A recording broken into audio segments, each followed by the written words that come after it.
দেশ বিদেশে যে যেখান থেকে আমাদের আজকের অনুষ্ঠান দেখছেন সকলকে স্বাগত জানাচ্ছি। আজকে আমি এসেছি চুয়াডাঙ্গা জেলার জীবননগর উপজেলার আন্দোলবাড়িয়া ইউনিয়নের আনসারবাড়িয়া রেল স্টেশন, অর্থাৎ আনসারবাড়িয়া রেল স্টেশনের অদূরে অবস্থিত একটি কলারহাট।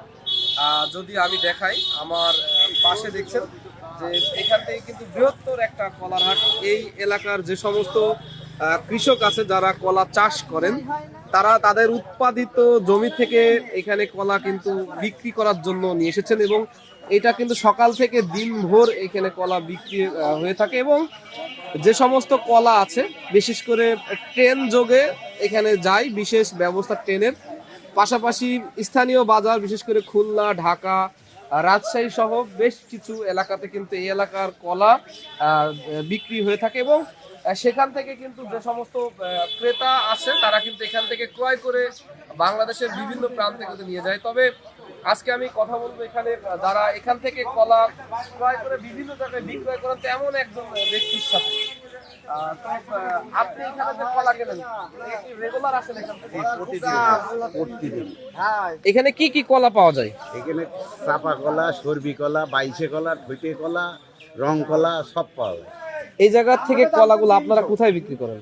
আমরা এখান থেকে পাঠাই, হলো ঢাকায় পাঠাই, তেজগাঁ যাই, আর হলো সিলেটে যাই, বরিশালে যাই, তারপরে এই হলো ঢাকা এই বেড়িবান্ধে যাই, বিভিন্ন জায়গায় যাই।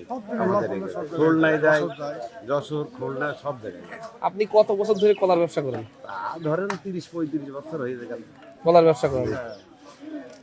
তো আসলে শুনলেন যে একজন ব্যাপারীর কথা, তিনি কিন্তু 30 থেকে 35 বছর কলার ব্যবসা করছেন এবং এই এলাকাতে তিনি কিন্তু একজন পুরাতন ব্যবসায়ী। তবে আমরা একজন কৃষকের সাথে কথা বলবো, আমরা শুনবো তার কাছে তার উৎপাদিত কলার বিষয়ে আমরা এখন শুনবো।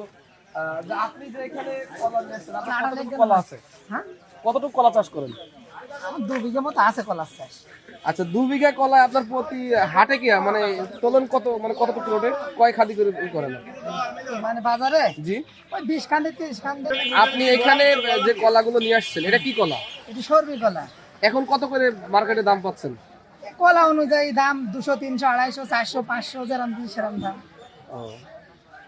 তো আসলে শুনলেন একজন কৃষকের কাছে, কৃষকদের আসলে যে তারা চাষ করেন, এই হাটটা হওয়ায় কৃষকদের জন্য কিন্তু অনেক উপকার হয়েছে এবং এই কলা নিয়ে তাদের কিন্তু টেনশন করা লাগে না, যার ফলে এখানে তারা কিন্তু খুব সহজেই এখানে কলা নিয়ে আসেন এবং তারা কিন্তু ন্যায্য দামে কলা বিক্রয় করেন বলে তারা জানিয়েছে। তবে আমরা এই এলাকায় বেশ কিছু মাঠ ঘুরেছে, দেখেছি মাঠ জুড়ে কিন্তু কলার চাষ হচ্ছে এবং এখানে যারা আসে সবকিছু কিন্তু বিষ মুক্ত কলা। আমরা অনেক ক্ষেত্রেই দেখেছি বিভিন্ন মাধ্যমে যে কলাতে বিভিন্ন কার্বাইড এবং বিষ জাতীয় দেওয়া হয়, দিয়ে পাকানো হয়, কিন্তু সেটা আমরা দেখেছি সরজমিনে এখানে কোনো বিষ নেই এবং কলা কিন্তু সম্পূর্ণ তারা একেবারে সনাতন পদ্ধতি অবলম্বন করে তারা কিন্তু এখানে কলা নিয়ে যাচ্ছেন এবং এখান থেকে কলা বিভিন্ন দেশে বিভিন্ন স্থানে কিন্তু বিক্রয় করে থাকেন।